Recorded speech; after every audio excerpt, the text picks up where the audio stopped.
4 days before my wedding, my father called and said, "I'm not walking you down the aisle." I stood frozen in my apartment, one hand still resting on a box of wedding favors. "What happened?" "Nothing happened," Dad said. "Vanessa's having a hard time. Watching me walk you down the aisle after her engagement ended would upset her." I actually thought I'd misheard him. So because my sister's wedding isn't happening, mine has to change. Mom's voice suddenly came through the speaker. "Tracy, just walk alone. It's not a big deal." There it was again, the same rule I had lived under for years. If Vanessa hurt, I adjusted. I looked across the table at a sealed envelope beside my invitations. 3 weeks earlier, I would have begged my father to reconsider. Now I knew something he didn't realize I knew. And for the first time in my life, I said, "Okay, don't walk me." The silence on the other end was immediate. Dad recovered first. "Don't start acting dramatic." "I'm not. After everything we did to keep you alive," he snapped, "you're really going to make this wedding another problem for us." My fingers tightened around the phone. That sentence had controlled me for 14 years. When I was 17, a congenital heart condition I'd been born with suddenly worsened. I remembered hospital monitors, oxygen tubing, nurses coming in and out, and my parents speaking in low voices outside my room. Afterward, Mom and Dad told everyone the same story. The doctors wanted an operation. Insurance refused to approve it. My parents supposedly fought for days, risked everything financially, and somehow pushed until I finally got the treatment that saved my life. For years, whenever I disagreed with them, Dad found a way to bring it back. "We nearly lost everything because of you. Your mother lived at that hospital. You don't understand what we sacrificed." So when Vanessa got the bigger birthdays, the better vacations, or family plans changed around her feelings, I swallowed it. I owed them my life. At least, that was what I believed. Then 3 weeks before my wedding, my new cardiologist asked for my teenage hospital records. I requested the full file. Most of it looked exactly as I remembered, until one sentence stopped me cold. Parental refusal of recommended surgical intervention. I read it 4 times. I assumed it had to be a clerical error. Then I found the attending surgeon's name. Dr. Samuel Cole. I tracked him down. When I called, he wouldn't discuss anything until I verified my identity and signed the proper release. Then he agreed to meet me. And afterward, he gave me the sealed envelope now sitting on my dining table. Dad was still talking. "You know Vanessa has been through enough." I stared at the envelope. "Dad." "What?" "You don't have to walk me." Before he could answer, I ended the call. Then I opened my laptop. There was one email draft waiting. Recipient, Dr. Samuel Cole. I typed a single sentence. "The invitation still stands. Please come." I pressed send. Because whatever my parents thought they had buried 14 years ago was about to walk into my wedding with them. And the question I couldn't stop asking was this: if my parents really fought to save my life, why did the hospital records say they were the ones who refused the surgery? Dr. Samuel Cole didn't look like the man I remembered. In my memory, he had always been a blur behind a surgical mask, leaning over my hospital bed while machines beeped around me. Now he sat across from me in a quiet office 2 days before my wedding, gray at the temples, his hands folded over a thin file. He studied me for a moment. "You were very sick when you came in," he said. "I know." "No," he replied gently. "I don't think you were ever told how sick." My stomach tightened. He opened the file. "You had a congenital heart defect that had worsened quickly. By the time you were admitted, waiting had become dangerous." Pieces of that week returned in flashes. Cold hospital sheets. My mother crying near the window. My father arguing in the hallway. A nurse whispering, "Try to rest." Then Dad sitting beside my bed and telling me insurance had refused the surgery. I looked at Dr. Cole. That's what I was told. His expression changed. What exactly were you told? That the insurance company denied it, that my parents had to fight them. He went still. Then he asked, "Who told you that?" My parents. For several seconds, he said nothing. That silence frightened me more than an immediate answer would have. Finally, he turned one page toward me. "I'm not going to overwhelm you with everything at once," he said, "but you need to understand this first." His finger rested beside a line of medical notation. The procedure was medically authorized. I stared at him. What? The surgery was approved. I looked down at the paper. That's impossible. It is. My parents said.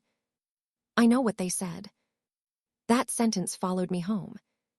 The next evening, Mom stopped by under the excuse of dropping off a wedding garment bag.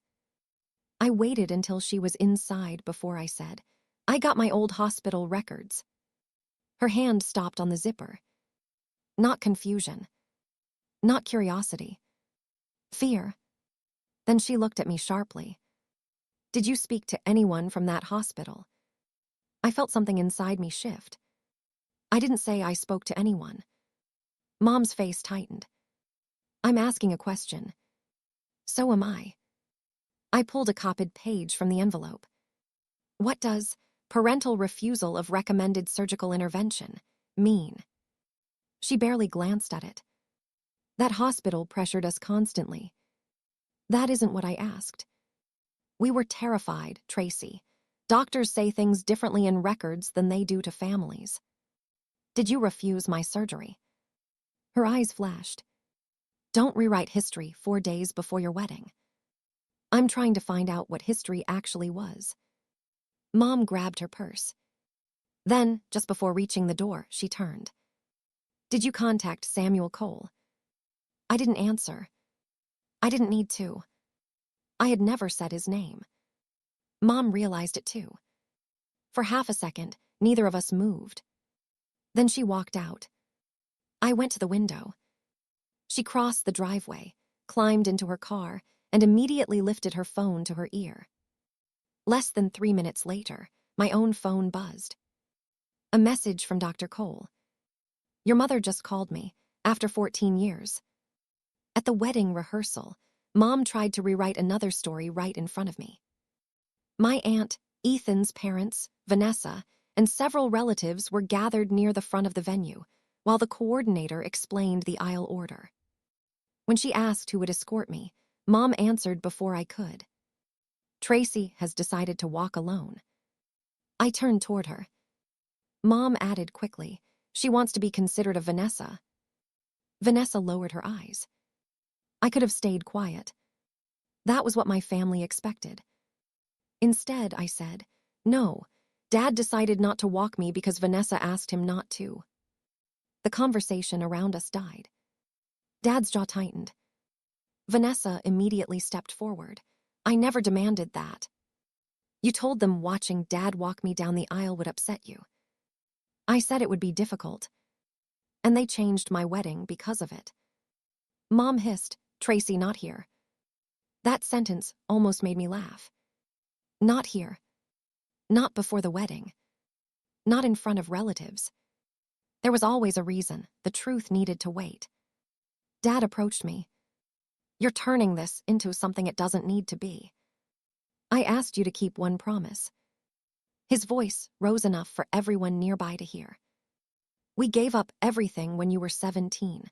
One day you might understand what parents sacrifice." I looked directly at him. "Did you?" Dad froze. Mom stepped between us. "Enough." But I wasn't finished. I checked the hospital records. Dad's face changed. "I confirmed something yesterday. Insurance did not deny my surgery." My aunt slowly turned toward my parents. Vanessa whispered, "What is she talking about?" Mom grabbed my arm. "You are not ruining your rehearsal with this." I pulled away. Dad motioned toward the hallway. "Outside, now." I followed him only because I wanted to hear what he would say when nobody else was close enough to rescue him. The moment we were alone, he lowered his voice. "You stop contacting Dr. Cole." There it was. Not who is Dr. Cole. Not what did he tell you. Just an order. Why? Because that man has no business interfering with this family. He was my surgeon. That was 14 years ago. Then why are you afraid of him now? Dad stared at me. If you drag private medical business into your wedding, your mother and I won't attend. A week earlier, that threat would have crushed me. Now I simply said, then don't come. The ceremony is happening anyway. I walked back inside before he could answer. That night, my laptop chimed. Dr. Cole had sent scans from the archived case file. I opened the first page. At the bottom was my father's signature. Richard Bennett. Above it, refusal of recommended treatment. My hands went cold. Then I opened the next page. A note documented an insurance discussion held only hours before Dad signed the refusal. It didn't say exactly what had been discussed. I was still staring at it when my phone rang. Dr. Cole. I answered. Tracy, he said, there's one more record your father never expected you to hear. The night before my wedding, I heard my father's voice from 14 years earlier. Ethan sat beside me at our dining table. Dr. Cole was across from us, the archived records spread between 3 untouched cups of coffee. I stared at the small audio file on the laptop. What exactly is this? Dr. Cole folded his hands. Your father became aggressive during discussions about your treatment.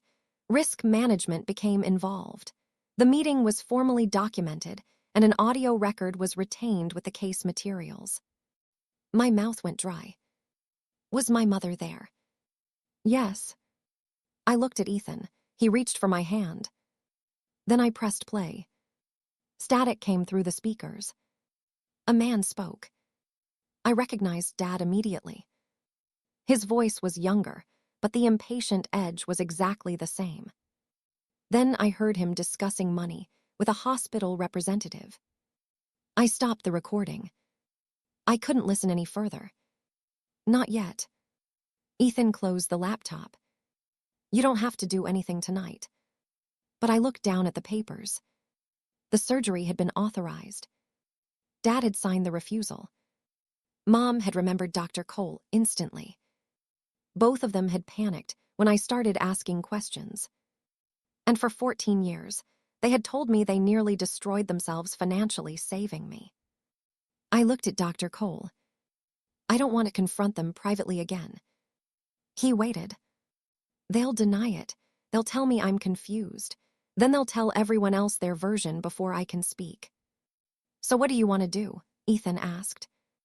I thought about the wedding. Both sides of the family would already be there.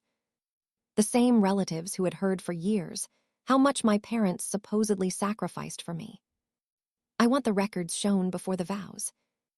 Ethan searched my face. At the ceremony. Yes. And the recording.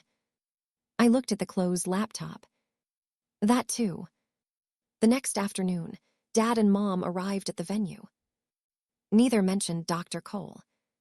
Dad barely looked at me. They clearly thought their threat had worked, and I had decided to stay quiet. Then the music started. The doors opened. I didn't walk alone. My aunt, the woman who had spent countless hours beside my hospital bed when I was 17, held my arm. Dad's face hardened as we passed his row. I reached Ethan. But before the officiant began the vows, I turned toward our guests. Please stay seated. There's something I need to settle before I begin my marriage. Mom slowly straightened. A side door opened. Dr. Samuel Cole stepped through carrying the original case file. Mom shot to her feet. He wasn't supposed to come here. Everyone turned toward her. Dad went pale. I reached for the control beside the screen. Mom, I said quietly, how did you know who was coming? She opened her mouth. I pressed play, and before she could answer, 17-year-old me appeared on the screen in a hospital bed. Nobody moved. On the screen behind me was a hospital image from 14 years earlier. I was 17, pale beneath fluorescent lights, surrounded by equipment I barely remembered. I looked at our guests. My entire adult life, I was told one story about this. Dad stood. "Tracy, turn this off." I ignored him. My parents told me I needed heart surgery at 17, but insurance refused to approve it. They told me they fought the hospital and insurance company until I finally received the treatment that saved me. Mom shook her head rapidly. "This is your wedding. Please don't do this." That story shaped my entire relationship with you. I brought up the first document. The medical recommendation appeared on the screen. Dr. Cole and his team recommended corrective surgery because my congenital heart defect had become dangerous. The next page appeared. This is the authorization. Murmurs spread through the room. I looked toward Vanessa. She wasn't looking at me anymore. She was staring at Dad. "The surgery wasn't denied," I said. "It was authorized." "That's not the whole story," Dad snapped. "Then let's show the whole story." I changed the page. The refusal form filled the screen. At the bottom was his signature. Richard Bennett. My aunt covered her mouth. Vanessa stood slowly. "Dad." He pointed at the screen. "You were 17. You have no idea what was happening." "You're right." I looked toward Dr. Cole. "I didn't." Dr. Cole stepped forward with the original file. "I was Tracy's attending cardiothoracic surgeon," he said. "This is the archived case documentation. The procedure was recommended because delaying treatment created an increasing risk to her life. Authorization for the procedure had been obtained." Dad shook his head. "You're leaving out the risks." "No," Dr. Cole replied calmly. "The risks were explained. They were documented too." I displayed another page. My father signed the refusal. My mother witnessed it. Every face turned toward Mom. She sank back into her chair. "We were scared," she whispered. I nodded. I believed that at first. Then I picked up the audio control. But being scared doesn't explain this. I pressed play. Static filled the room. Then Dad's younger voice came through the speakers. I watched his face as he recognized himself. The recording documented the risk management discussion that had taken place while I was hospitalized. Dad's recorded voice asked what would happen to the life insurance policy taken out on me if I died before the operation. A hospital representative explained that the policy and authorization for my medical treatment were separate matters. The representative urged my parents to approve the surgery. Then Dad refused. Vanessa whispered, "Oh my God." I stopped the recording. Nobody needed me to dramatize what they had just heard. The records show my parents stood to receive a substantial death benefit if I died. My aunt turned toward Mom. "You told us the insurance company abandoned her." Mom's face crumpled. "We were under enormous pressure. You told us you were fighting to save her." "Please," Mom said, "it wasn't that simple." Vanessa stepped into the aisle. "You let us believe that for 14 years. Dad suddenly raised his voice. "This is exactly why private family matters should remain private. She's humiliating us with incomplete records at her own wedding." Dr. Cole didn't raise his voice. He simply opened the original file. "Mr. Bennett, this is your signature." Dad said nothing. "This is the treatment authorization. This is the refusal documentation. This is Mrs. Bennett's witness notation. And the recording came from the hospital's risk management materials." Dad looked around the room as though waiting for someone to defend him. Nobody did. I faced Dr. Cole. "Then how did I get the surgery?" His expression softened. "Your condition deteriorated rapidly. Eventually, Delaying intervention presented an immediate threat to your life. When it became an emergency, the hospital was able to intervene under emergency medical authority. My throat tightened. So they didn't change their minds. Dr. Cole shook his head. The emergency changed what the hospital could do. That was the answer I had spent 14 years unknowingly searching for. My parents hadn't fought until someone saved me. The doctors had fought until they could. Mom began crying. We thought we were making the best decision we could. I looked at her. Fear could explain hesitation. It cannot explain 14 years of telling me you sacrificed everything to get me a surgery you actually refused. She had no answer. Dad grabbed his jacket. Come on, Diane. Mom remained seated for another second, staring at me. Then she followed him.